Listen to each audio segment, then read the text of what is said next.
The Thanksgiving month of November ushers in a season of remembrance, reflection, and thanks. It is a time of reflection as we look back at how far we as a department have come. Our most important goal and mission is the reduction of crime, fear, and disorder in our city.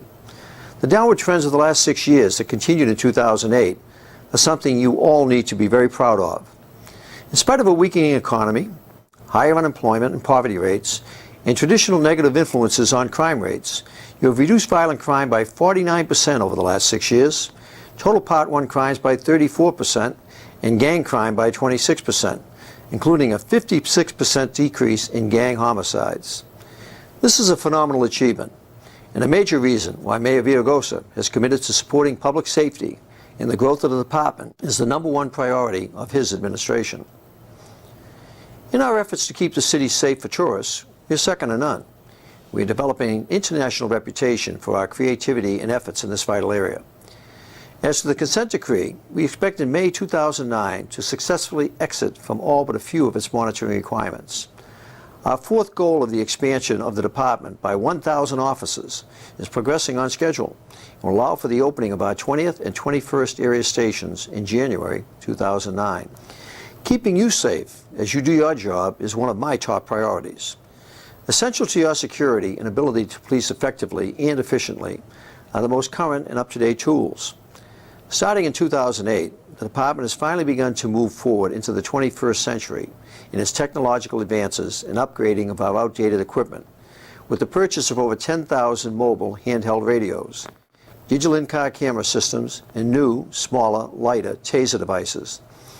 Over 800 handheld radios have already been purchased, and nearly all have been distributed to Northeast and 77th Street areas for assignment to each officer while they are stationed at those locations. Funding has been secured for the remaining 9,300 radios, which will be purchased in the next year and a half. The department is also on track with its implementation of the digital in-car camera systems. Installation of the systems in 300 South Bureau vehicles will be completed by the end of this year. We will phase 900 more in over the next several years. In addition, the department is in the process of ordering over 1,200 new replacement TASERs to upgrade the existing units currently in use.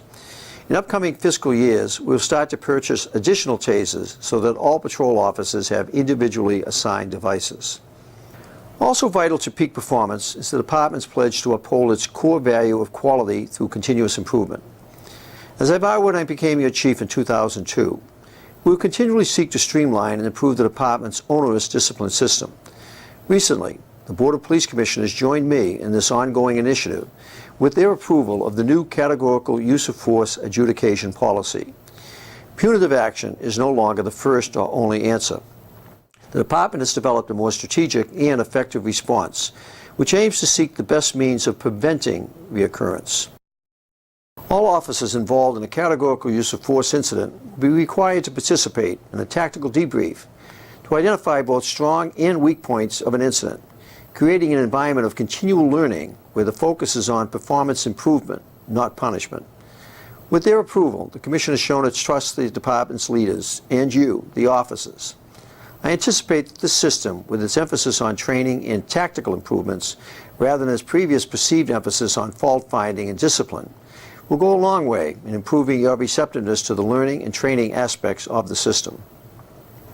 2009 also holds great prospects for the department and the communities we serve. In 2009, the department will complete $1 billion in new construction and renovation of its police facilities. Along with the recent grand opening of the West Valley Area Replacement Station, Metro and Valley Bomb Squad facilities, Operations Valley Bureau Headquarters, Valley Traffic Division, and the Rampart Area Replacement Station, the LAPD will be opening its new Olympic and Topanga stations in January, followed by the Harbor and Hollenbeck area replacement stations in February and March of 2009. The first half of the year will end with the opening of the new Metro Detention Center and Property Division and the city's Emergency Operations Center, which will house the LAPD Department Operations Center.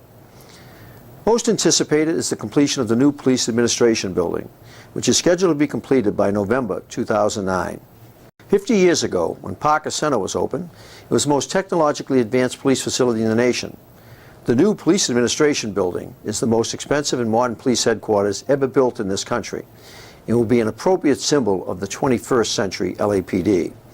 The new building features 500,000 square feet of office space, including conference rooms, CompStat Center, lunchrooms, 1,200 lockers, a fitness center, auditorium, and police commission offices, as well as 1,100 parking spaces divided between the building and the new Motor Transport Division street parking structure.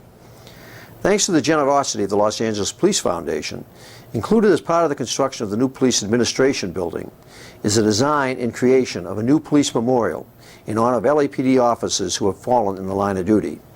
Construction of a multi-million-dollar new memorial, also funded by the Police Foundation, will be an integral part of a contemplated $40 million renovation of our historic home, the Police Academy at Elysian Park. It is only fitting that as we begin the 21st century and celebrate the 140th anniversary of the department in 2009, that our historic home, where we also proudly began our police careers, also be the hollow ground where we honor the over 200 men and women who have given their lives fulfilling the commitment with their last dying breath to protect and to serve.